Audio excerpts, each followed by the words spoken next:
Badubula ngerapha bullet. Ngabazali bethu abantu badubula ngerapha bullet madoda.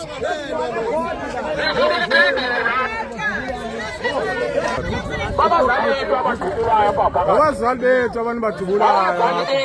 Uma bekhona mama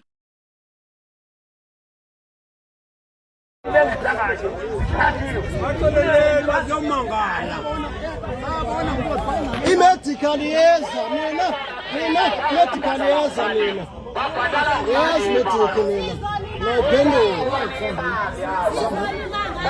mangalelo bona qala wayibona sizonyangalela vume no khona bekaleni zoom awuzuwa meeting ezoba khona leaders ba kufuneka wayisikhetha phaya imasses zibe zikhona apha because asifuni izinto eziphelela emaphepheni kuphela sifuna action. Uyabona ukuthi babe nini briefile ndathi yabuya impendulo yepetition yethu lo tata ezayo ukuthi uzosiphendula useza esaphethe the same petition. Futhi abantu andazi not English alena because the petition the answer of the petition sesinayo already. But these are that same answer. Oh, isinikele yona nge-21. It means that izikhalo zethu azithathelwa ngqalelo. Basithatha nje. Xa sizofumana i-answers apha, this number must be multiplied. Nathi sizozama into yobana ezilalini insizwa zisondele. Into esizoyenza ngoku lo tata athunyelweyo sizoya epolice station abhale i-affidavit isayinwe kusayine nabangqina. Ukwenzela into yobana xa ngaba kuphinda kusenzeka into lolu hlobo sazi into yobana iyasuka ka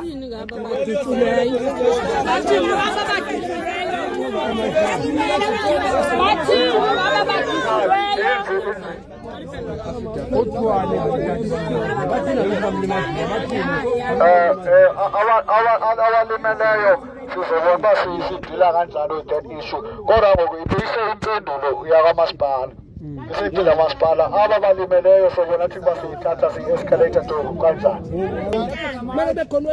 uba kekho meya that is why ndisithi each person olapha une-responsibility into yobana uza noba yi-5 noba yi-10 people so that the number ekhona must be multiplied. Upops yena abe aflyela futhi ezinye rubber bullets kodwa sibe baninzi manje madoda mande umntu unoxanduva lokuza nabantu thina sisi-leaders sobe singena kuloo meeting zixokiselwe kodwa into siyidimandayo is action on the ground. Asifuni into ebhaliweyo, sifuna action on the ground. Kudala sihlala ama-meetings yabona babema yikho nento ngeke sinoxolo apha sinabantu abalimeleyo eziphukuphuku kuthiwa sobuya Friday eziphukuphuku Friday siyabuya siye mka Sunday okanye Saturday sisitholaphi ngoba befana ama-Friday uyabuya Monday uye Sunday uye mka simtholaphi nina abantu bethu benephaya yabona kana mothethe into khona mno sengxakini ngale xesha liphaa phakathi iinkokheli zam abantu bathi silimele kubizwa nina nizobuya senithetha enye language. Bayithethayo ngoku language enjani? Niyandinqinela? Bayithini? Kuthiwa abantu bathi balimele kubizwe nina ndikhona nam ndithule kodwa. Njengoba kubizwe nina nizobuya seningatshisani ngolu hlobo nitshisana ngalo. Uthi umbuzo wam ngoba bendibuze napha ebhungeni besithe apha sizothini? Sizofuna uba makahambe ovala le 150 years dollars. Sifuna ukwazi bani osemonti nosebhayinophi. Umeya akavali izitolo, u-MM akavali izitolo. Ubani ovale izitolo? Umathaba. Umathaba Mengezi.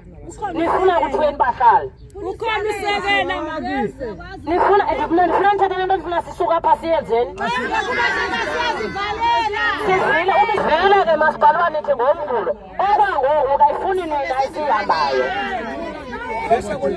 Bahlali. Sifuna ukubhala embuza neka masipala. Embuza enukayo izoqhubeka operateleni. Operate ingasiphendule. Leli ingqozi siphendule izoperate.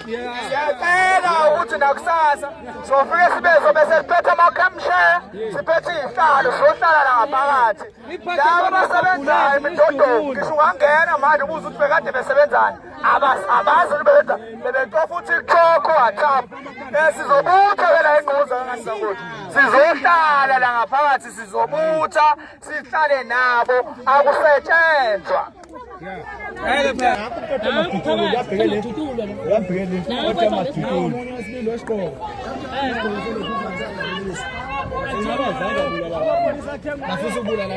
Akazalanga na yena. Ngoba akena muntu lapha nina niyadubula nini.